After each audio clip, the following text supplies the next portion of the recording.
Welcome to the Deep Dive. This is the place where we take dense, complex source material and we try to distill it. We strip away all the jargon, the academic crust, and hand you the essential, actionable insights. The goal, as always, is to give you that foundational knowledge. We want you to feel genuinely enlightened by the end, not just, temporarily informed. And today, we are embarking on a really intense deep dive. It's a special one. We're setting aside the usual historical lens, the typical theological framework. We're focusing on a very specific, very profound, allegorical interpretation of ancient scripture. We're looking at Genesis, specifically chapters 11, 12, and 13. But through the unique and, I have to say, pretty demanding framework of the 17th century mystic, Madame Guyon. And that's a critical point for you, the listener. Right. This isn't a history lesson. It's not about, archaeology or dating the texts. Think of it more as a radical psychological roadmap that's been hidden inside one of humanity's oldest stories. A roadmap, I like that. The source material draws this incredibly sharp contrast between two paths.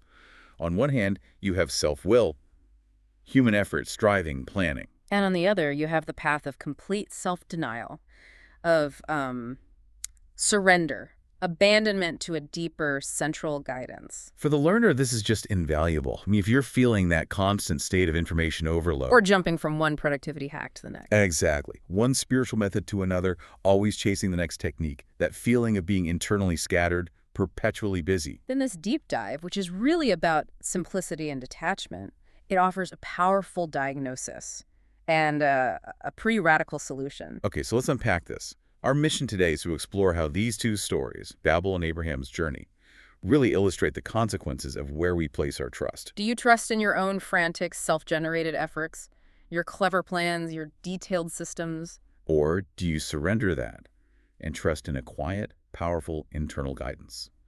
That choice, as we'll see, determines whether you live in, confusion or rest. And we begin with a very strong foundational warning.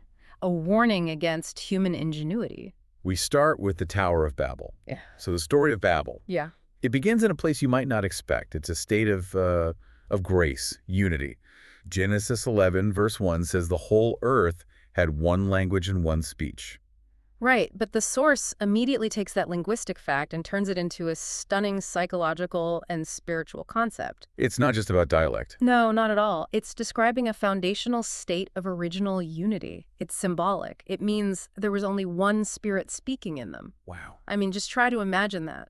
A state of being where your actions, your words, your deepest intentions are all perfectly aligned. They're flowing from a single, effortless source. That's a state of simple action and simple word. It's a kind of a unified field theory for the human spirit. There's no internal contradiction, no second guessing. You don't need these elaborate interpretations for everything because the action and the word are one. That sounds like the ultimate flow state, just seamless. But that simplicity, it seems so vulnerable. It is. It's vulnerable to human intellectual ambition. And the fall, the pivot point, comes in verse 4. The people decide, let us build ourselves a city and a tower to make a name for ourselves. We usually just read that as pride, simple hubris. And it is pride, but the source reframes it as a spiritual methodology. It's the moment human intellect, cut off from that central guidance, decides it can engineer its own way to heaven. On a way to success. To holiness, to anything. Yeah. The Tower of Babel is interpreted as this grand project of self-sanctification. It's the attempt to achieve transformation or, lasting professional success purely through natural human effort. So they start to mistake their own exertion, their busyness, for actual meaningful progress. Precisely. And the source material's description of these builders is it's scathing. It calls them clever and self-satisfied people. Ouch. And it says they piled up various methods through continuous self-imposed practice and exercise. That description, it hits very close to home for anyone who's caught up in the modern self-improvement world. It's the ultimate critique of what you could call methodolatry, the worship of the method, not the goal. These builders are constantly optimizing, adding new practices, new rules, new techniques. Believing that the sheer accumulation of effort will just force transcendence. Yes. They are busy going up and down, as Guyon puts it, but they never achieve any real internal lift. No sustained transformation. They were, in essence, trying to set rules for God. Trying to systematize the divine. Believing they could force guidance through their own ingenuity. Okay, let's ground this, because this is so important for you listening. If the goal is, say, internal peace or some kind of breakthrough innovation, what are the modern various methods that qualify as building a Babel? Oh, that's easy. Think about the obsessive pursuit of the quantified self. Right. You're tracking your sleep, your mood, your productivity metrics down to the minute, your fasting windows, your reading speed, your social media engagement. You create this perfectly elaborate system. But the system becomes the focus, not the underlying growth you were aiming for. You're just meticulously piling up these methods, hoping the structure of your effort will somehow force the result you want. It becomes a performance of progress, not progress itself. Exactly. And the material they use is the key to the whole diagnosis. They built with brick and mortar. Why that detail? I've always wondered about that. In this allegory, brick and mortar symbolize human inventions. They represent practices that are rooted entirely in our own self-generated effort. Because bricks aren't natural. They're not natural stone. They are baked, manufactured, standardized by humans. They're temporal, earthly materials. This is the polar opposite of structures in Scripture built with natural stone, which almost always symbolizes something built by divine command.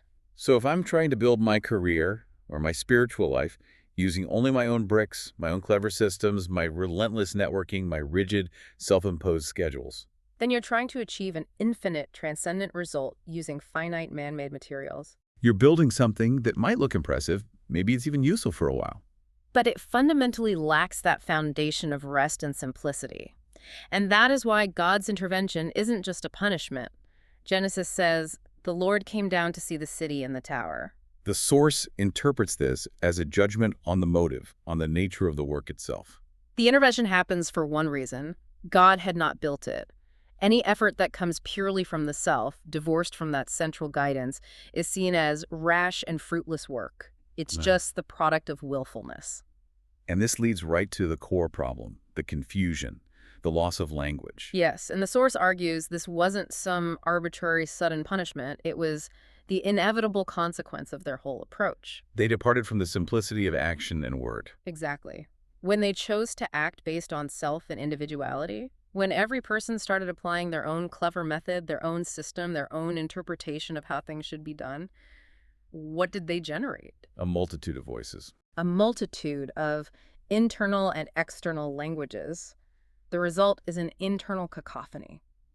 If you're constantly changing your system, if your mind is always debating the merits of this method versus that method, that is the sound of Babel inside of you. So the fundamental takeaway for you, the learner, is that internal difficulty, that confusion, it stems entirely from acting based on self, on individuality. They lost the clean language, the unique language of simplicity that allows for effortless, unified action. They were scattered because their self-exaltation led to internal disorder. They couldn't unite, not even internally. And they certainly couldn't hear that one spirit speaking anymore. And this is the profound contrast the source draws. The ark versus the tower. Precisely. The ark, built exactly to God's command, was a dwelling of rest for Noah.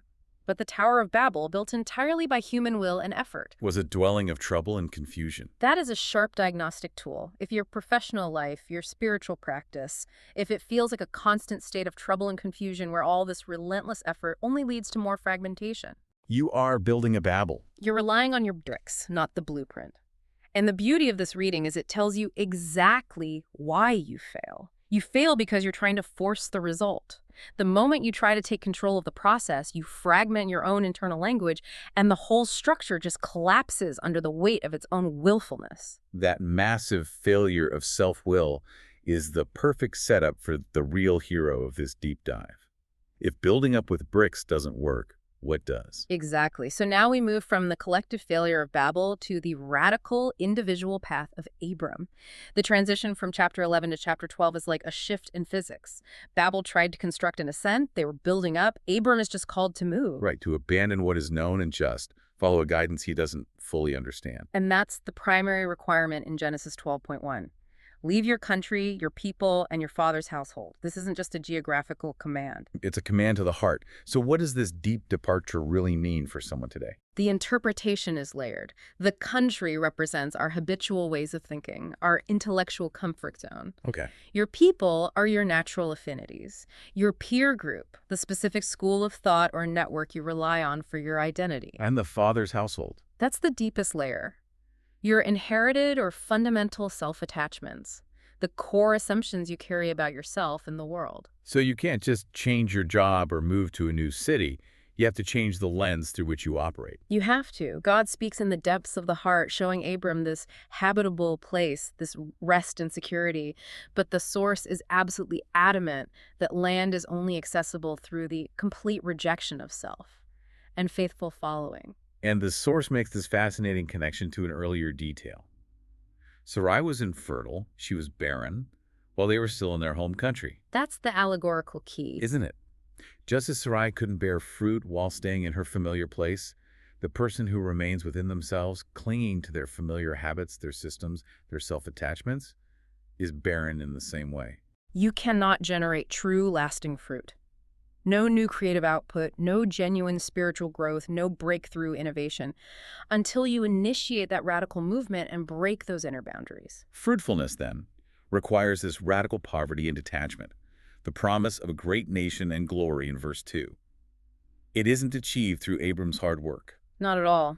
It's achieved by him refusing to lay claim to himself, refusing the proprietary right over his own being and allowing himself to be led in a state of complete poverty. The self-made man has to become the self-unmade man. That brings us to the complexity of grace. This is where it gets really interesting for me. The paradox of God's word in 12.7. God promises Abram the land, but the source gives this stark warning about how we react to promises of success. Yes, the promise is absolute, but our human tendency is to immediately judge it, interpret it, and try to define how it's going to manifest. This is just building a miniature Babel around a divine word. It is. You're trying to control it.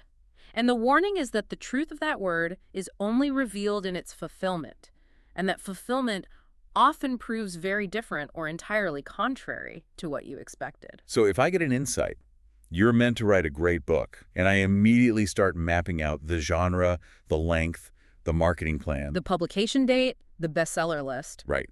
I'm limiting God's infinite potential by forcing it into the finite box of my own plan. I'm interpreting the promise. And that is dangerous because interpretation is just self-will reasserting itself. True faithfulness is letting that word rest solely in God until it comes to fruition, no matter how illogical or contrary the journey seems.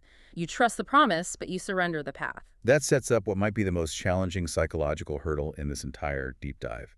The crisis of grace and proprietorship. It's symbolized by Abram building an altar wherever God appeared. This is a profound moment. He builds an altar immediately. The core lesson is that we must always consecrate all grace and gifts. All of them. Whether it's spiritual consolation, a creative breakthrough, unexpected wealth, you consecrate it back to the source. We receive grace only to faithfully return it. But the common error is what the source calls the proprietary heart. We lay claim to that grace. We treat the gift as our possession. And then, inevitably, when it's withdrawn, when the creative flow stops, the market shifts, the spiritual high vanishes. We suffer immensely. And the source argues that the pain you feel isn't true grief for the loss of God. It's the cost of treating a gift like a possession. It says people feel as if God has taken something that belonged to us. This leads to secret murmurs of complaint. Okay, wait. This is a critical distinction. Yeah. If I am genuinely struggling because I feel I've lost a connection, how do I know if that pain is real spiritual mourning or just my proprietary heart complaining that its toy was taken away? That is the crucial question. And the answer is, if we were truly non-proprietary, if we really understood the gift was never ours to begin with, we wouldn't even notice the withdrawal in the same way. How so? Because our focus would remain solely on the giver, not the gift. The proprietary heart focuses on the feeling of connection or the utility of the gift. The surrendered heart focuses only on the source. So when the giver takes back what is his, you shouldn't linger in disappointment. You just allow the source to proceed without recollection and regret. That standard of holy joy in deprivation that's tough to swallow. How do you make sure that rejoicing in deprivations isn't just spiritual masochism? Or worse, an excuse for not trying or not feeling real sadness? That's a great question, and the source links it back to humility. It's not about forcing yourself to be happy about loss. It's about shifting the object of your affection. True humility, the source says, involves a holy joy that God has acted justly in removing his good things, lest we abuse them. So you're not rejoicing in the pain? No, you're rejoicing in the wisdom of the stripping away. If you genuinely believe you're not worthy of the gift in the first place, then you can't be sad when it's reclaimed by its rightful owner. The joy comes from the release of that responsibility and the affirmation of God's total sovereignty. When that proprietary heart is exposed, the source points out this fascinating psychological defense mechanism, the cunning nature defense. This is the genius of the interpretation. When people are called out for grieving the loss of, say, spiritual consolation, they often justify their pain. They say they're worried about their own disloyalty. Right. I'm not sad because I lost the blessing. I'm afraid I failed the giver. Exactly. It's the ego trying to disguise its proprietary claim, its attachment to the success under the cloak of false humility. It's spiritual worrying. That's the cunning nature using excuses to mask self-attachment. The truly humble person, the one who has fully consecrated their gifts at the altar, simply accepts the deprivation as just. They don't need a consultation or reassurance about their spiritual loyalty. They just trust the justice of the act and find peace in the simplicity of abandonment. That is a relentless standard. But let's see how Abram himself handles pressure, because he immediately hits a crisis, a famine, and then he makes a major, embarrassing moral mistake. The test of famine. This shows that the self-abandoned person has to remain loyal even when the path is not sweet. Abandonment does not mean ease. It's not a life hack for comfort. Far from it. It means encountering hardship, drought, the cross. You have to follow the guidance unwaveringly through all suffering without getting discouraged just because the path lacks spiritual sweetness or material comfort. And then comes Egypt. Abram lies. He says Sarai is his sister, exposing her for his own self-preservation. The source is clear. This is a visible deviation from the right path. It's driven by fear and weakness, a major fault. It's a demonstrable moment of human frailty. But here, this is the profound assurance. What's so fascinating here is the divine correction of error. Okay. The source argues that if the person does not abandon the path of self-rejection, if the heart's fundamental trajectory remains fixed on surrender, God will personally correct their errors, even when they fail spectacularly out of fear. So for you, the listener, who feels immense guilt over a clear fault, a major misstep at work, a failure in a relationship, what's the confidence you can draw from this? Immense confidence. Because it affirms that the integrity of your heart's direction, that commitment to the principle of surrender, it trumps your manifest mistakes that are born of weakness. God doesn't require perfection. He requires direction. The text even says God compensated Abram, who was clearly the more guilty party in the whole deceit. And that's the mystery of judgment, isn't it? Yeah. God plagues Pharaoh for an innocent fault. He took Sarai in good faith, while compensating Abram for an evident, genuine fault. This is cited to show the secure certainty of self-abandonment, even when everything looks desperate. It suggests that once you are truly on this path of non-proprietorship, you are secure, even if you stumble. God rescues Abram's wife because the patriarch's fundamental posture is one of abandonment. It's the core commitment, not the occasional lapse, that determines the outcome. Right. So the lesson isn't to be reckless, but to understand that your mistakes, if you immediately return to that heart's direction, are correctable by the guide. That confidence is the exact opposite of the fear and confusion that plagued the tower builders. So having survived Egypt and this test of proprietorship, Abram starts the climb out. And this moves us into the final defining act of his detachment in Genesis 13. Chapter 13 begins with Abram returning to the source. That's verses 1 through 4. He travels north from the south, from Egypt, and he returns to the exact location of his original consecration. The altar between Bethel and Ai. Exactly. And this geographical return is highly significant. It's a conscious decision to reestablish that connection. The source gives it tremendous allegorical weight. It does. It confirms that Abram was always walking towards God. He returns by the same road he went down, which means that even detours, even the mistake of going to Egypt out of fear, can be used as a road back to God. As long as the heart's trajectory is consistently forward. Provided you eagerly run toward him. You can utilize every circumstance, fortune and misfortune, and leverage it toward that one goal of deep communion. And he didn't return poor, did he? Verse 2 says Abram was incredibly rich. Gold, silver, and livestock were very abundant. Which proves that the poverty we're talking about is internal, not external. Right, the detachment. Absolutely. He was materially wealthy, but spiritually detached. He brought all that wealth back to the altar. He consecrated everything, his fortune, his success in Egypt, even the memory of his misfortune, the famine and the fault. He laid it all down. For the self-abandoned person, nothing is kept for personal glory or for that proprietary pleasure. Everything becomes a means of returning to the altar. But that wealth, ironically, causes the next crisis, the danger of internal abundance. verses 6 to 9. The land couldn't hold both his and Lot's herds, and their herdsmen started quarreling. And this is interpreted as being much more than a simple spatial constraint. This strife is caused by overabundant internal wealth. What does that mean? It means the spiritual riches you gain, the consolations, the profound insights, the feelings of grace, if they're not fully consecrated and returned to the source, they cause conflict. The passions, which are interpreted here as the servants or herdsmen, they cling to these riches, and that creates internal strife. So if I start having consistent success, or I feel this deep confidence in my path, and I begin to really savor that feeling, that clinging to the feeling of success, that's the quarrel. That's the quarrel, yes. That attachment leads to what the source calls flawed zeal. Your passions attach to the feeling of success rather than to the guide who provided it. And that results in internal conflict, a lack of peace between your different internal servants. But Abram, because he's not attached, he has internal peace. He has harmony, and that allows him to do something radical. Wow. He surrenders his legal right to the best land. He offers Lot the first choice. That peace is profound.